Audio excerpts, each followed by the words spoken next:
All right, everyone, welcome. Let's dive right into your final review session for SpaceFlux theory.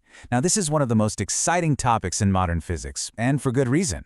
It doesn't just stop with the universe. We're actually going to connect the dots from gravity all the way to artificial intelligence. So let's get you prepped and ready for that final exam.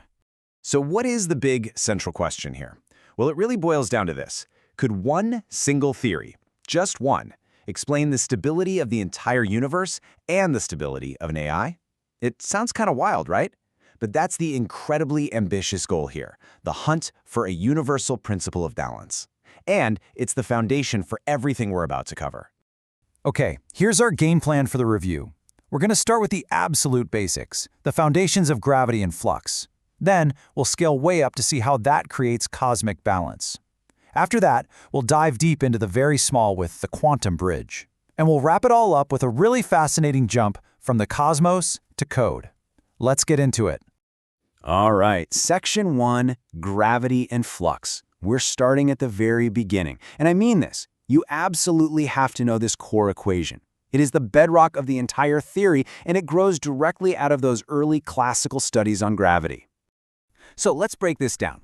It starts with something you should all recognize, good old classical gravity.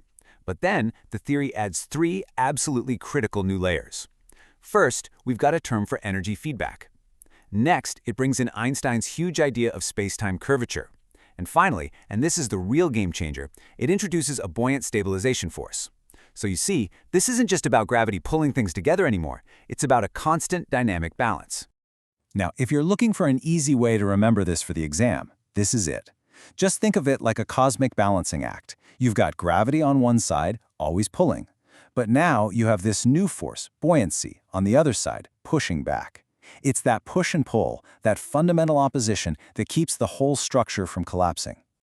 Okay, so we've got the core equation down. Now, let's zoom way out. In this section, we're going to see how that simple push and pull dynamic we just talked about scales up to shape the entire universe. We're going from a single formula to the fabric of the cosmos itself. The most important definition you need for this section is the cosmic fluid. Now, the theory says that spacetime isn't an empty vacuum. Not at all. Instead, you should imagine it as a dynamic, flowing, fluid-like substance where all these forces are constantly interacting. It's a really crucial metaphor for understanding how the universe holds itself together.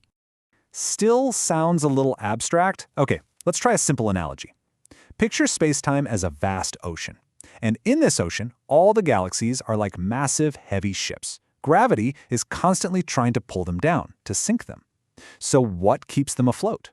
Well, according to the theory, it's that cosmic buoyancy, a constant upward push from the water of spacetime itself.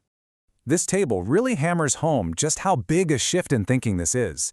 You see, in classical gravity, gravity is the star of the show. It's the primary, dominant force.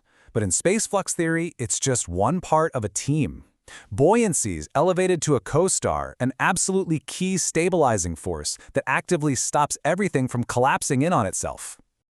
And get this, the theory also has a whole new take on entropy.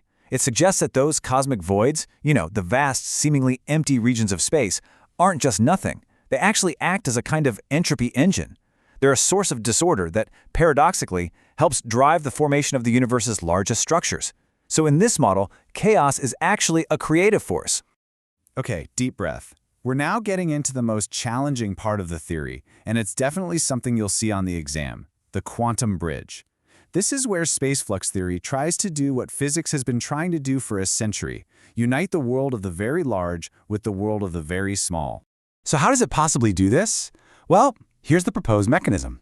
The theory suggests that the very same space flux we've been talking about on the cosmic scale is the missing link.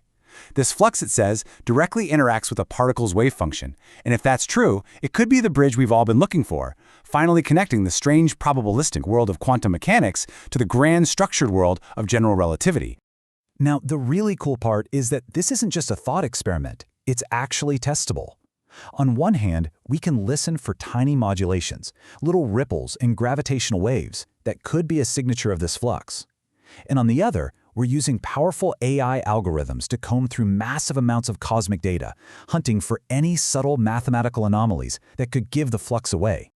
All right, For our final section, we are going to take a pretty incredible leap.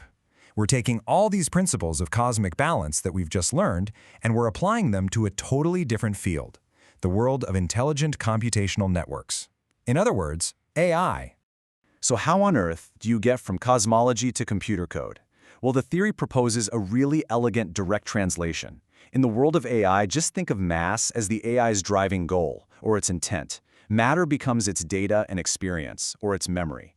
And that all-important stabilizing force, buoyancy, gets reimagined as creativity, the AI's ability to come up with new, stable solutions. And this isn't just a nice metaphor, it actually gives us a predictive new formula.